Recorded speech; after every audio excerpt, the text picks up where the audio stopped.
आरसपुरा दीवानगढ़ के रहने वाले बीएसएफ जवान जसविंदर सिंह, जिसकी मौत एनसीबी की कस्टडी में हुई थी, उस मामले में अब एक और बड़ी अपडेट।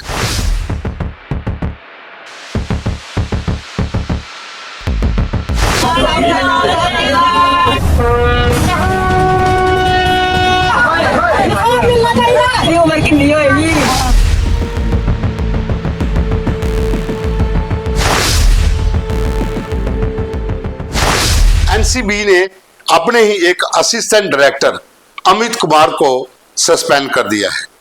इससे पहले आकाश राय जो इंस्पेक्टर था एनसीबी में, उसे भी सस्पेंड किया जा चुका है। अभी तक 2 लोगों को एनसीबी ने सस्पेंड किया है। Narcotics control bureau Jammu unit में ये दोनों अधिकारी तैनात थे। 3 मार्च को जसविंदर सिंह जब अपनी मां के साथ गांव से शहर की ओर आ रहा था तो मीरा साहब के पास एनसीबी ने उसे हिरासत में ले लिया था। 21 मार्च को जसविंदर सिंह की एनसीबी की कस्टडी में अमृतसर में मौत हो जाती है। उसके बाद बवाल तब बनता है जब उसकी बॉडी को लेने परिवार के लोग जाते हैं और जब देखते हैं कि उसको 3rd डिग्री टॉर्चर हुआ था। और इस बारे में हमने पहले भी रिपोर्ट की थी कि 34 निशान थे जसविंदर सिंह की बॉडी पर, जिसमें उसके जो प्राइवेट पार्ट्स थे उनको भी वहां पर 3rd डिग्री टॉर्चर से बुरी तरह से यातनाएं दी गई थी। मौत होने के बाद शव को जब आरसपुरा लाया जाता है तो तमाम लोग जो हैं वो एनसीबी के खिलाफ प्रदर्शन करते हैं। शव को आरसपुरा चौक में रखा जाता है। जम्मू कश्मीर पुलिस के तमाम अधिकारी, एडमिनिस्ट्रेशन के तमाम अधिकारी मौके पर पहुंचते हैं और परिवार का आरोप है कि ये मामला जो है ये सीबीआई को सौंपा जाए, क्योंकि उनके बेटे की 3rd डिग्री टॉर्चर से मौत हुई है। हालांकि वो बीएसएफ में तैनात था और 42 बटालियन त्रिपुरा में उसकी नौकरी थी। फरवरी महीने में वो छुट्टी आया था घर और मार्च महीने की 5 तारीख को उसने वापस जाना था। 3 मार्च को उसे कस्टडी में ले लिया जाता है एनसीबी की ओर से। फिर यात्राओं का दौर चलता है और 21 मार्च को उसकी डेथ हो जाती है। 3 मार्च को अरेस्ट करते हैं और 21 मार्च को उसकी डेथ हो जाती है। और उसके बाद जब मामला ज्यादा तूल पकड़ता है, क्योंकि परिवार के लोग लगातार आरोप लगा रहे थे कि जसविंदर का नारकोटिक्स विभाग के भीतर जो अधिकारी थे उन्होंने जानबूझकर इसको फंसाया है। हालांकि एनसीबी ने उस समय एक प्रेस रिलीज जारी की थी कि नार्को टेररिज्म के मामले में हमने इसको उठाया था और कुछ जो रिकवरी थी वो तरन तारण पंजाब में हमने करनी थी, इसलिए टीम उसे वहां लेकर गई थी। लेकिन रास्ते में उसकी सेहत खराब हो गई और अमृतसर के एक हॉस्पिटल में लाया गया। यहां पर उसकी मौत हो गई। लेकिन जब शव लेने के लिए परिवार के लोग वहां पहुंचे तो उन्होंने बॉडी को लेने से मना कर दिया था, क्योंकि उसके ऊपर बहुत ज्यादा टॉर्चर किया गया। लेकिन हमने पहले जो वीडियो समय दिखाया था, इस मामले में जब शव को आरसपुरा लाया गया था तो जम्मू कश्मीर पुलिस के तमाम अधिकारी, एडमिनिस्ट्रेशन के तमाम अधिकारी वहां पहुंचे थे और परिवार के लोगों को भरोसा दिलाया था कि वो इस पूरे मामले की जांच करवाएंगे और उसके तहत ही मीरा साहब पुलिस स्टेशन में मामला दर्ज किया गया था। उसके बाद ही सैन्य सम्मान के साथ जसविंदर सिंह को अंतिम सलामी देकर बीएसएफ ने वहां पर अंतिम संस्कार किया था। बीएसएफ की ओर से एक स्टेटमेंट जारी की गई थी जो वर्बली थी कि हमारे पास कोई भी ऐसा रिकॉर्ड नहीं है जिसमें यह दर्शाता हो कि जसविंदर सिंह नार्को के मामले में कहीं आरोपी था, क्योंकि बीएसएफ के पास अपना भी एक यूनिट होता है जो इंटेलिजेंस के तौर पर काम करता है। उनके पास ऐसा कोई भी रिकॉर्ड नहीं था। हालांकि जसविंदर सिंह का जो भाई था वो भी बीएसएफ में था।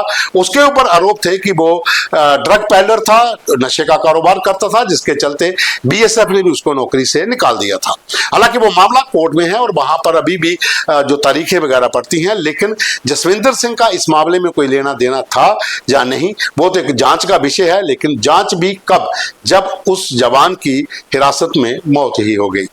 तो अब जांच जो होगी वो एनसीबी के अधिकारियों की हो रही है। मीरासा पुलिस स्टेशन ने बहुत से अधिकारियों को बयान दर्ज करने के लिए बुलाया था और जांच में तेजी लाई थी।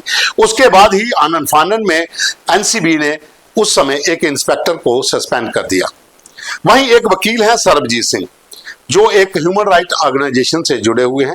वो दिल्ली हाई कोर्ट में ये मामला लेकर जाते हैं और वहां पर जो न्यायाधीश थे वो एनसीबी से जवाब तलब करते हैं। और इसी बीच में आनन फानन में एक और जो अमित कुमार असिस्टेंट डायरेक्टर थे जम्मू में, उनको सस्पेंड करने की बात सामने आती है।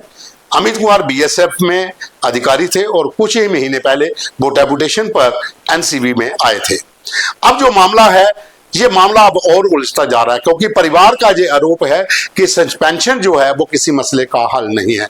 उनके बेटे की जान गई है तो उसके ऊपर सीबीआई पूरे मामले की जांच करे और दोषी अधिकारियों को सलाखों के पीछे भेजा जाए। वहीं दूसरी ओर आरएसपुरा के तमाम जो नेता, जो लोकल रेजिडेंट हैं, जो आसपास के गांव के रहने वाले लोग हैं, वो जब एकत्रित होकर इनके घर पहुंचे थे तो सभी ने एक सुर में कहा था कि ये पूरे का पूरा मामला सीबीआई को सौंपा जाए, ताकि पता चल सके कि जसविंदर सिंह को हिरासत में लेकर आखिर क्यों मारा गया, जबकि उसका कोई भी ड्रग पेडलिंग से लेना देना नहीं है। जबकि एनसीबी ने उस समय कहा था कि इस पूरे नेक्सस के जो सिंडिकेट है ड्रग्स का, उसके तार बॉर्डर के पार जुड़े हुए हैं और उसी मामले में सीमावर्ती जो इलाका है तरन तारण, उसे वहां पर कुछ रिकवरी के लिए लेके जा रहे थे, तो रास्ते में उसकी हालत बिगड़ गई और उसे अमृतसर के हॉस्पिटल में लाया गया। अब जसविंदर सिंह तो इस दुनिया में नहीं है। एक पत्नी का पति चला गया, बेटे का बाप चला गया, मां का बेटा चला गया और ये परिवार अब लड़ाई लड़ रहा है कि उसके बेटे को इंसाफ मिले। जसविंदर सिंह के परिजन जो हैं वो चाहते हैं कि इस पूरे मामले में जो जो अधिकारी इसमें शामिल थे उनको अरेस्ट किया जाए, उनको सस्पेंशन जो है वो सिंपल, वो ये सस्पेंशन नहीं होनी चाहिए, उन पर कड़ी कार्रवाई हो, उनको सलाखों के पीछे भेजा जाए और बेटे को पूरा इंसाफ मिले। सीबीआई इस पूरे मामले को दूध का दूध और पानी का पानी करे, ताकि पता चल सके कि क्या ये आरोप सही थे या गलत थे। अगर सही है तो उस दिशा में जांच हो, अगर गलत है, जो दोषी अधिकारी हैं उन पर कार्रवाई हो। तो साथियों, बहुत समय पहले से, लगभग 1-1.5 महीना पहले से जो मीरा साहब पुलिस है वो भी एक्शन में आई थी। उसने तमाम जो अधिकारी हैं एनसीबी के, उनको स्टेटमेंट रिकॉर्ड करने के लिए थाने में बुलाया था और कई अधिकारी वहां पहुंचे थे। और उसके बाद जब मामला कोर्ट में एक ह्यूमन राइट ऑर्गेनाइजेशन से जुड़े एडवोकेट लेकर जाते हैं तो आनन फानन में एक और सस्पेंशन हो जाता है असिस्टेंट डायरेक्टर एनसीबी जम्मू का, और उससे पहले आकाश राय एक इंस्पेक्टर जो था वो सस्पेंड किया गया। लेकिन परिवार आज भी इसी उम्मीद में है कि सीबीआई इस पूरे मामले की जांच करे और जितने भी लोग इसमें दोषी हैं उन्हें सलाखों के पीछे भेजा जाए।